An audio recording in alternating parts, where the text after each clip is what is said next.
there's like this difference in the energy of having ideas and letting them flow freely and just kind of exist, and then moving them into action. Because not that any of my ideas were bad, it's just they all don't actually deserve my energy and attention right now. But there are times where taking very fast action is actually not what is needed. And you have to know when that pause is so important. Embodied CEOs don't chase trends. They pave the way. They lead from within, moved by purpose, unshaken by noise. When you are the source, you do not need permission. Hello, everybody. Welcome back to the podcast. I hope you guys are having a great week. I decided today I'm going to do a little bit of I have like multiple things that I want to bring on the podcast. And I feel like the last episode was very tactical. If you didn't listen to that one, I broke down our weekly webinar strategy in great detail, with all the data, like all the behind the scenes, how we set up the funnel, all those things. And so there's a few like smaller things I want to talk about on here. And so this will be a more conversational podcast. I currently feel like, I don't know if you guys feel like this right now. Maybe it's just like kind of towards the end of summer and kids, but I feel very pulled in many directions. And I wish that I had the ability, like this week especially, to give some areas of my life more depth than I do. And I feel like, you know, those weeks where you can only just like get done what's on your calendar and what's like the most important, but there's actual projects I want to work on that would require 2 hours, 2, 3, 4 hours of focus time. And I just don't have it. And it's making me want to, like right now, I'm like, man, I got to record this and I'm going to go work out. And it's making me actually want to be like, maybe I'll just skip my workout and give myself back like 3 hours. Workout's like 2 hours, but no, we're not going to do that. We're going to go work out. We're going to keep to that training. I've been injured most of this year, and it's honestly really frustrating.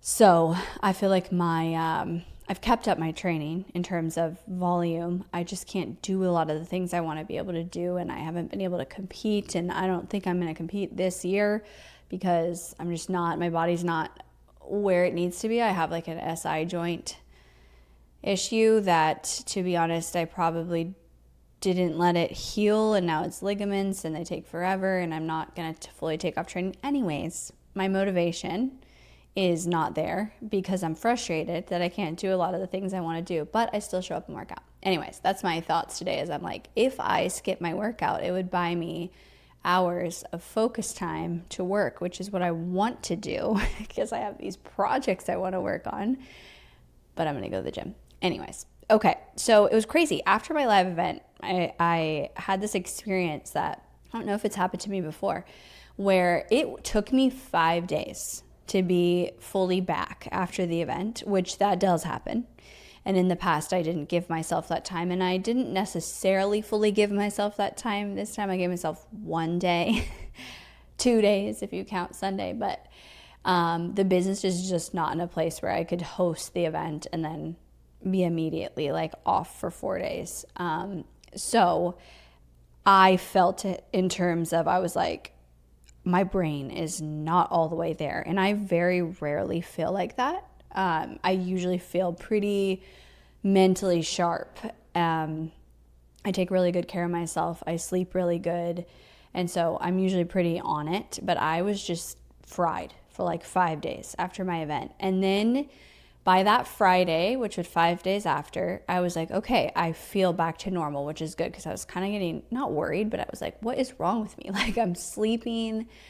I feel like fine in terms of my body, but mentally and cognitively, I was just not fully back. I could feel the difference. So then I felt fine Friday, and then it was the craziest thing. Saturday, I had a normal Saturday, with my kids, wasn't working, and the amount of just like ideas and inspiration and just like thoughts that were in me, I could hardly keep up with writing them all down. And it was a cool experience because I recognized how old me would have moved into action. Like there were things that even I wanted to be like, oh, I could build this, on Claude. And it was an idea I had, and I would have wanted to be like, let me do it right now. But I could feel that it wasn't complete, that all of the thoughts, and ideas, and some of them were about the event, like, oh, maybe if I switch this, I'm actually going to switch the VIP dinner to be Wednesday night instead of Friday night, and my thoughts on that. It was just like these flowing ideas, and they were coming out of nowhere. Like I wasn't thinking about business. So that was really interesting to experience.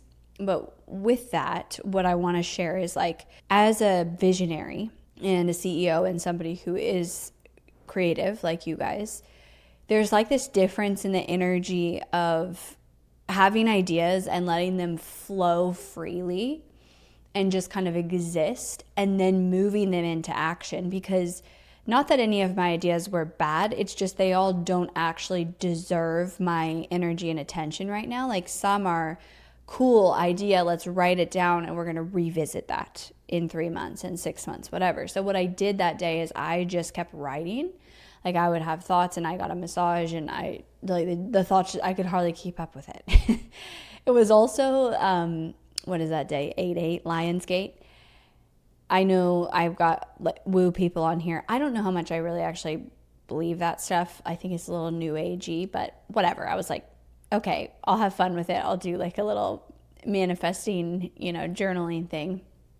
But it was that day. So maybe that energy is powerful, or maybe it's just 5 days after my event. I don't know. And I don't really care about the why, but noticing that energy of like, when you're in that energy of inspiration, you guys know what I'm talking about. You're in that energy of inspiration and ideas are flowing, and they're flowing fast. And it's like, it's easy to think that every single idea that comes forward is something that you should act on immediately. And I pride myself in being somebody who takes action quickly. I think that's one of my strengths. I think that is something that has contributed greatly to my success as an entrepreneur. But there are times where taking very fast action is actually not what is needed. And you have to know when that pause is so important. And so what I did was I literally filled like, I think 3 or 4 pages in my journal. I'm just like free flow. Like there were bullets of ideas and thoughts, and I didn't care about judging them and saying, oh, here's why that's a good idea, and let's analyze it and let's do this. I just kind of let them be. And I actually haven't gone back and looked at them yet. There's a few that I passed to my team and then like made the decision about the VIP dinner. That's easy. I was clear on that. But now what I'm going to do this week is I'm going to go back to the list and then say, okay, what of these deserves the most attention? What's going to move the needle the most? What's the most important? Like, what's an idea that's good, but it's not time, or it wasn't fully thought through? Like sometimes I do come up with ideas that seem good, and then I sit on them for a few days and I'm like, actually, let's change that a little bit. Like there's some things I didn't think about and fully flesh out. And so you have to get yourself to that energy and to that place of grounded. Like that's the best way I could describe it, is when you're in ideation of like a lot of ideas flowing and that creativity, it's very, I guess, chaotic, but not in a negative way. Chaotic in a way of like, it's not organized. There's not a structure to it yet. There's not like a rooted, thought through part to it. And I think that that's a very necessary part of the creative process. I think you could compare it to like feminine energy compared to masculine energy, but it needs to have that space and then be brought into the structure. And I think that people oftentimes go either way here and don't know how to balance the two. And I think actually I've learned better how to balance the two. I used to not be able to sit in the more free-flowing, chaotic, it doesn't have a plan, it doesn't have an action, it's not being analyzed yet space. I'd have to turn it into action immediately, or I would actually feel anxious about like open loops there. And then I think there are some people who stay in the more chaotic, free-flowing ideas and they don't bring it into the structure and then turn it into action. So it's like you have to have the space for both, and you almost have to know what your life and your business and your own energy is calling for. And clearly I think that I was like blocked after my event for several days because I was just like recovering my nervous system, and then all of a sudden it like became unblocked for whatever reason. that it was that day. That's just how long I needed. I didn't do something. Like, I got a massage the day after and I slept a bunch that week, but it's not like I did something to kind of change my energy. I just woke up Saturday and it was like, whoa, I'm in a different state. And then I knew, what I needed, and I needed to allow myself to be in that like dreaming state and just write down the ideas, be unattached on if they're going to get implemented or not, or if they're a good or bad idea, or thinking through the logistics, thinking through the plan. And then there's a time for that plan. But first you have to get through, and there's a lot of power in that free-flowing lack of structure, because you might think of things that you wouldn't think of if you were limiting your perspective in the overly structured. So I said, people swing one way or the other. I often see there's a lot of entrepreneurs, myself included, who lean towards heavy masculine energy. And that's how I naturally operate. It's how I probably always will naturally operate. It is actually a superpower and a gift of mine, and I definitely see it that way. It can also become imbalanced, and that's something that I am aware of. But you either have that structure and that comes natural to you and you live in that structure, and what happens if that becomes imbalanced is you kind of have a disconnection from your intuition. You have a disconnection from thinking outside of the structure, from uncertainty, from unknown, from deviating from the plan, from, I think a lot of it for me is like uncertainty and the unknown is very scary, but is necessary to embrace because there's magic in it. Then there's entrepreneurs who I've coached and I know who do a great job being in more of the feminine energy. And also, by the way, if you're listening to this, like, it doesn't matter if you're male, female, we both have these energies, which is the dreaming, and it is no structure. Like, the masculine is supposed to hold the feminine energy. But what happens is if that becomes imbalanced, you have all these amazing ideas and you're so creative and you're able to like flow and have that connection to your intuition. But if you're imbalanced there, you don't turn it into action, and you don't actually turn that into the structure that's required to bring something to life. So anyways, that was my process on the weekend. Is I allowed myself to be in that place. I wrote down like 3 or 4 pages of just bulleted, like free flow, didn't judge it, didn't think too much about it, didn't even think about it. I just went about my day, and I would just keep writing as things were coming. And now I'm going to revisit it in a more grounded place and go, okay, now how do we actually build this into the company's strategic plan? Which is one of the things I want to work on when I have the time to sit down and work on it. So I'm like itching to do that, but have not been able to yet. The other thing that I did do is then the next day on Sunday, I did sit down and I kind of revisited my goals for the year. I wrote out 8 basically statements that I was like, that I wanted, manifestations, you could call them, goals, you could call them, but wrote them as if they were already true and really as like the driving force of what I want to focus on right now. And if I was to fast forward a year, kind of what I want to read and all of them be true. And so I wrote those, I got really clear on those. I got really connected to the emotion that I would feel when all of those are already my reality. And then I thought about what would move the needle the most on all of these things. And for me personally, like the biggest thing that I would say I struggle with, and that is a core habit of mine, and I've talked about it on here before, is my phone.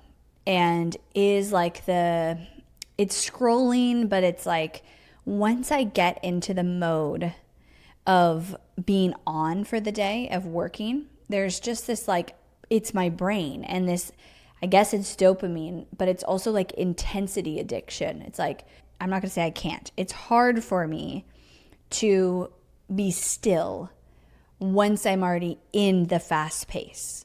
I can be still on a weekend, I can be still on a trip, but I have to literally ignore it, right? And I've set my phone up to have no email, no Slack, no notifications. Like I really have it set up and I have to do that.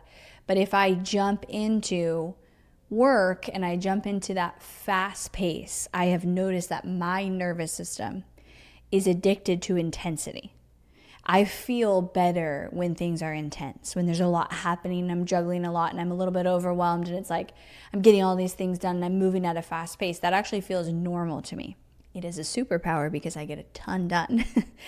But also, I think that it creates disconnection. And I know that in order to really be who I want to be and show up in that energy and be fully clear and grounded and connected, I have to continue to have more time for stillness. And I have my meditation practice in the morning down. But one thing I've learned, side note tangent, I'm going to bring this back, is I am doing it. I love Joe Dispenza meditations. Love him, love his meditations. They're very like, I can stay really in them and go deep in them. They like have that mystical element, the music. But I started trying these meditations where it's like, it's slightly guided, but it's almost not guided. And all you really do is like pay attention to your breath. That's it. And it's really actually hard for me, which is crazy because I've been meditating hardcore for the last 2 years. And in this one, he had us doing our breath and counting, like counting 1 when you breathe in and 1 when you breathe out. And every single time, by the time I got to 8, that's not even a lot, 8 breaths, I was going off somewhere else. My brain was going off. So that has been really good in getting me to recognize. I've actually been combining them. I'll do a Dispenza and then I'll do like 15 minutes of that. And it's been really great. But it's been making me realize how challenging true stillness is and how much I need to change up the way I'm looking at my stillness practice because I got really used to the meditation. So I looked at those things and the 8 things I want to bring to reality in my life, who I want to be, how I want to show up. And I was like, what's the one thing that would move the needle the most for me? And what I came to was this ritual of my first and last 30 of the day.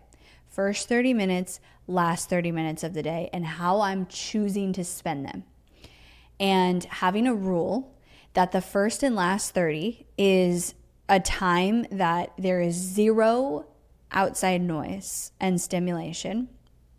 So I know like kids waking up in an ideal world, they're not awake yet. That doesn't happen every morning, but I still have a way that my kids are now old enough where I can put my headphones on, put my eye mask on and meditate and they kind of leave me alone.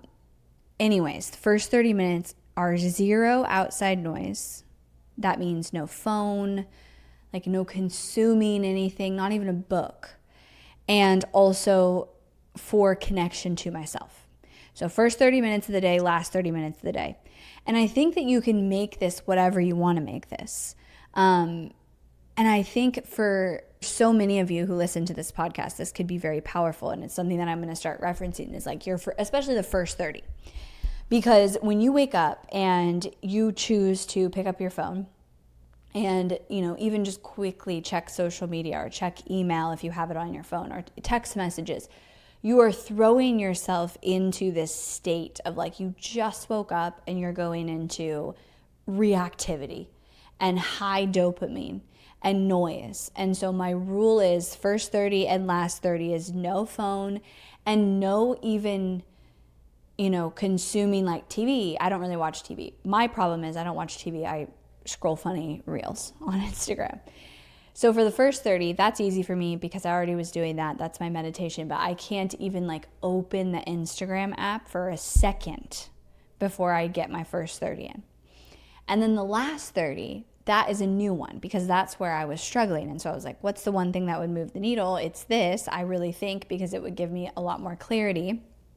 And so what I've been doing is making myself a cup of tea, going outside. It's hot in Austin, so this works right now. And sitting out on my back patio with nothing.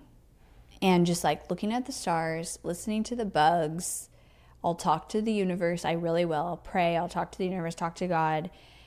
And it has been so good for me. So I brought that here as an idea for you. Because I do think like for me, what I've been doing is I go out there and I just sit there and it's actually not hard for me. If I'm, for whatever reason, it's like if I was in my bed, I would need something, or even in the bath. Like I can't just sit there. I need a book or my phone or something.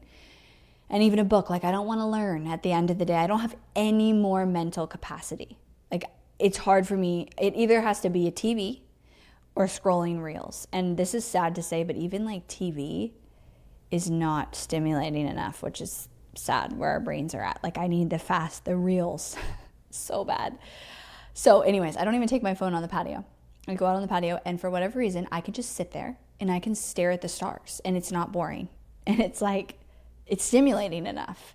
And time can go by, 30 minutes. I sat out there last night for an hour and a half because I was like, I don't even want to go to bed. I don't feel tired yet. And whatever, I'm staring at the stars and just like thinking, and I'm not like making myself be like, you have to meditate and you have to be like focused.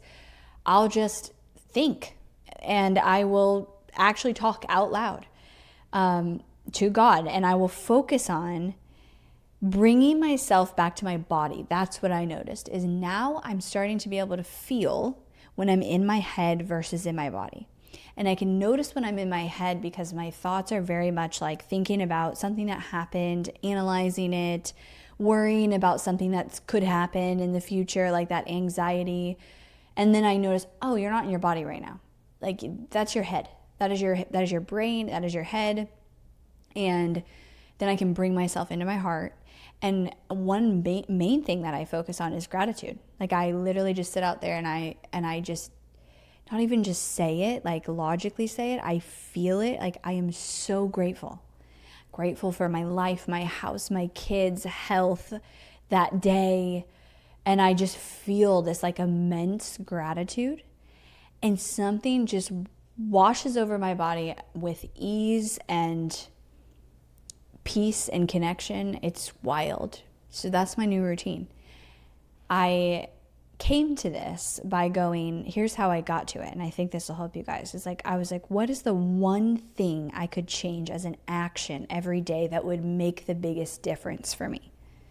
And I know it is consuming on my phone. And because that impacts me in many ways. It impacts like just my mental state, my nervous system, my patience with my kids, but also clarity in the business. It impacts where my energetic state is. If you're focused on gratitude and abundance, that is the key for manifesting. So I was like, what's the one action? And then I sat with myself and I was like, I have said this so many times, right? Like every week this goes on my list of what I could do better. And some weeks are better than others. And I was like, why is it not working? Okay, why I'm not able to like willpower this because at the end of the day, all my willpower is gone. I'm tired. I'm mentally tired. I'm physically tired. I've been either running the company or with my kids all day. I've been going all day. There's not much that I can do. Like the phone is winning. Okay, why? And so then I was like, okay, how could I make this easy for myself? And the first night, it wasn't like you have to leave the phone in the house. I brought the phone outside and I just set it down. I didn't even want to scroll, but I was like, oh, whatever. If you want to check your messages a few times, you can. And so I didn't make it like crazy rigid where it was like you have to leave the phone and then you have to do it this many. And I was just like, how could I make this so that it flows and easy for myself? And that's how I came up with it. It was like, what's the one thing that's going to make the biggest difference that I could take action on starting tomorrow? And then how do I make it easy and not like forcing myself to do it?